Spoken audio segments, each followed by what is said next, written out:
Le sujet dont je vais vous parler aujourd'hui, c'est un sujet qui n'est pas tellement nouveau. La notion d'expérience client, ça fait plus de 40 ans que les boîtes s'excitent dessus pour la résoudre. Et ça fait 40 ans d'ailleurs que des solutions d'éditeurs logiciels développent justement des solutions pour répondre à ce besoin et de manière très verticalisée. Ça fait 40 ans qu'on a des outils pour le service client, des outils pour l'équipe marketing, pour l'équipe produit. Et aujourd'hui, il est forcé de constater qu'on n'a pas d'approche méta, d'approche holistique, d'approche transverse pour enfin joindre les bouts de chacun de ces départements et finalement avoir une expérience unique pour le client final. Aujourd'hui, les clients ils veulent parler à une marque, ils ne veulent pas parler à un service client, une équipe produit, une équipe sales. Et justement, et c'est ça où l'intelligence artificielle depuis 4 ans a développé un nouveau potentiel, c'est que le principe même de l'intelligence artificielle, c'est de simplifier la complexité. Et c'est selon nous, chez Cobaye, la révolution B2B que représente l'intelligence artificielle, ce n'est pas une révolution B2C, c'est vraiment de se dire qu'aujourd'hui, grâce à l'intelligence artificielle, on va simplifier les organisations qui sont devenues beaucoup trop complexes. Ça veut dire quoi? Ça veut dire que nous, on a développé un cerveau qu'on vient mettre au centre des entreprises et qui vont écouter tout ce que les clients disent à travers tous les canaux, que ce soit pour les services clients avec des systèmes de ticketing comme Zendesk, Salesforce, Intercom, Gorgias, j'en passe, mais également tous les outils utilisés par les équipes produits ou marketing pour interroger leurs clients. Ça peut être du Typeform, du Script, Google Play, Apple Store, bref, le client a beaucoup de choses à dire. Mais derrière, il y a peu de gens pour écouter. Parce que c'est dur. Pour tout comprendre, il faut tout lire. Ou tout écouter. La donnée cognitive, par nature, c'est complexe. Donc on a développé cette plateforme de NLP, donc Natural Language Processing, donc capable de comprendre le texte à la place de l'humain, pour enfin qu'on puisse tout comprendre sans tout lire. Ça veut dire quoi? Ça veut dire qu'aujourd'hui, quand vous pluguez ce cerveau cobaye au centre de votre organisation, vous avez désormais une capacité cognitive, une intelligence, qui va transformer chacun des feedbacks clients, donc 100% des interactions clients, en feedback et en action, surtout en action, pour les équipes produits, marketing et surtout pour le service client. Ça veut dire quoi? Ça veut dire qu'aujourd'hui, avec un cerveau de la sorte qui est flexible et qui comprend votre jargon, votre business, vous allez être capable de réduire les temps de traitement du service client. On va réduire jusqu'à 80%, donc on divise par 5, les temps de traitement du service client, puisque l'intelligence artificielle, à chaque ticket entrant, à chaque réclamation client entrante, va être capable d'identifier quel est le problème, qui dans l'entreprise va y répondre, quelles sont les connaissances dans l'entreprise qu'il faut mobiliser pour répondre au problème. Vous savez, des listes de procédures énormes, un problème de remboursement, il faut aller là, puis faire ci, puis faire ça. Nous, on pousse directement ça aux agents et on va carrément générer une réponse. Donc là, on utilise des modèles LLM, d'OpenAI ou autres pour avoir justement ce niveau de qualité. Ce qui fait qu'à la fin, toutes ces tâches administratives de gestion des tickets sont automatisées. Donc on transforme finalement le travail d'un agent qui était au début sur la gestion d'un ticket à un expert du service client qui va passer son énergie et sa valeur justement à apporter de la valeur au client final.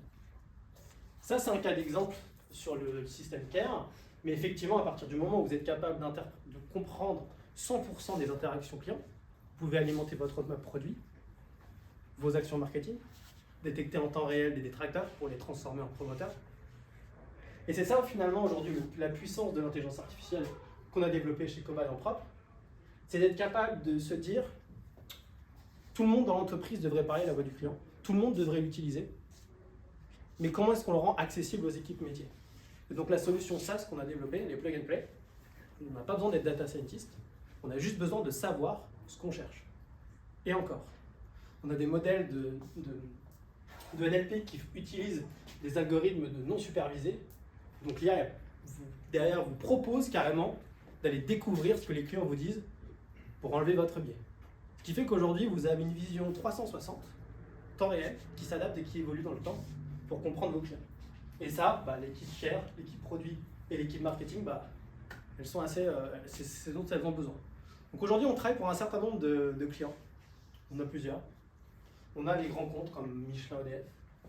On va avoir des plus petites boîtes qui sont quand même assez grosses, comme Doctolib, Blablacar, Payfit. Et puis les plus petits dans la mode comme Asphalt, Smallable, qui justement ont le client au centre de leur process pour concevoir leurs produits, pour justement se différencier des autres marques à travers le service client. Et c'est justement en utilisant une solution comme Cobaye qu'elles arrivent à ces niveaux de performance et à ces niveaux de croissance.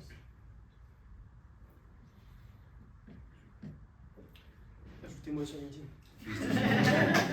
Bravo. Ça fait combien de temps que Cobaye existe? On a été créé en 2019. Ça va bientôt faire 4 ans. En effet. Enfin, c'est en août 2019. Ouais, bientôt 4 ans. Bah, Exactement, ouais. Et dès 2019, l'AI, ça a été, si on parle de l'AI depuis 4 mois chez GPT, mais dès 2019, il y avait tout ce qu'il fallait pour le faire. Alors, justement, c'est parce qu'il y a eu des choses qui sont apparues en 2019 qu'on a lancé Cobaye. En fait, l'intelligence artificielle, c'est vieux. C'est très vieux.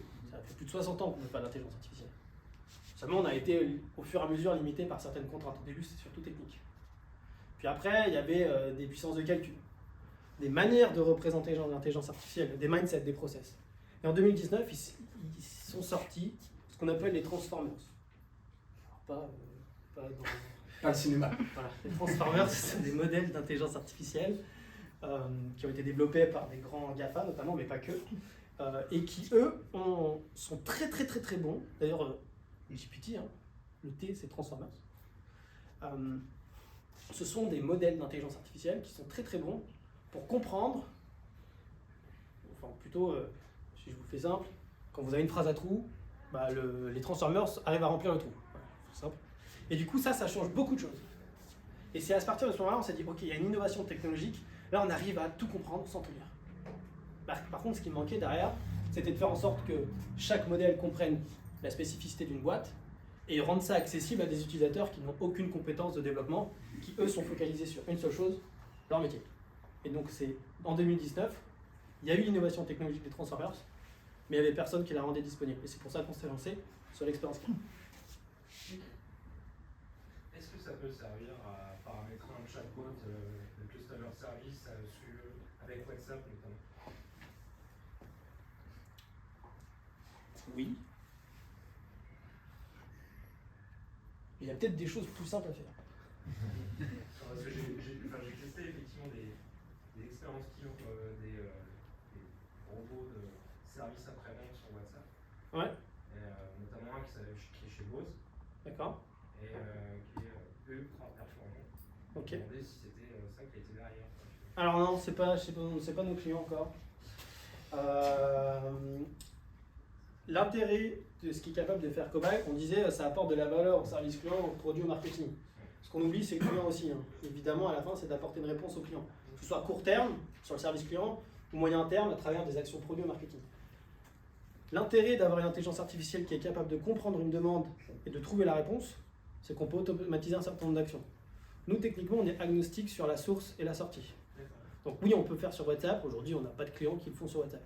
Parce qu'en fait, il y a peu de gens encore qui le font sur WhatsApp en termes de business de grands comptes. Donc ça arrive. Nous, d'ailleurs, bientôt, chez Cobaye, on aura notre service client sur WhatsApp. Mais effectivement, pour l'instant, dans nos use cases, c'est possible, mais c'est pas utilisé.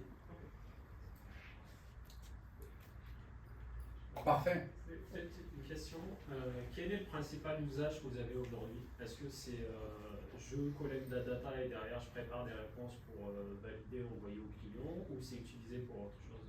Alors, tous nos clients qui ont plus de 6 mois d'utilisation, qui sont là depuis 6 mois, ont au minimum 3 cas d'usage différents. Nous, on a un cheval de Troie sur lequel on rentre, qui est le service client, puisque c'est super simple de justifier un ROI. On met Cobaye, on gagne tant de TP, donc dans les budgets c'est plus simple. Mais en fait, la vraie puissance, c'est pas juste de servir un métier, c'est avec la même donnée de servir aussi le produit et le marketing. Donc aujourd'hui, effectivement, tous nos clients utilisent cette partie-là. Mais derrière, en fait, les équipes produits priorisent leur roadmap automatiquement sur leurs solutions comme Jira, Product Board, Harvester. Tout est automatiquement envoyé. Et c'est là où ça change la donne. Et du coup, je pourrais pas te dire, il y a un cas d'usage qui est plus utilisé, c'est plutôt par lequel on commence la question.